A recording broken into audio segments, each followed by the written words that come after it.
ዕጣ ፈንታው በ1995 ተቀየረም።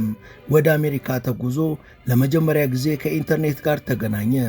ጓደኛው ጋር ሆኖ ጓደኛውና ተጠቀም ሲለው አይ ቢሰበርብኝስ ብሎ አሻፈረኝ አለም።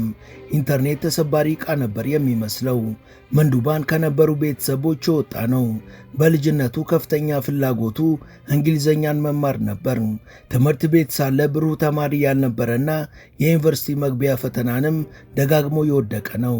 እንደምንም ከተመረቀ በኋላም ከ30 በላይ ሥራዎችን ለመቀጠር ሞክሮ በሁሉም ወድቋል። በኬኤፍሲ ካምፓኒ ውስጥ ለሥራ ሲያመለክት እሱን ጨምሮ አጠቃላይ 24 አመልካቾች ነበሩ። ነገር ግን መጨረሻ ላይ ብቸኛው ወዳቂ እሱ ነበር። እሱ ግን አሁንም ተስፋ አልቆረጠም። በመጨረሻም በአንድ ትምህርት ቤት ውስጥ የእንግሊዝኛ መምህር ሆኖ መስራት ጀመረ። በወር $12 ብቻ እየተከፈለው። ይህ ሰው በ1999 ከ17 ጓደኞቹ ጋር በመሆን በመኖሪያ ቤት ውስጥ አንድ ድርጅት ከፈተ። እዛው መኖሪያ ቤት ውስጥም ስራቸውን ጀመሩ። ከዛ በኋላ ያለውማ ለማመን የሚከብድ ታሪክ ነው።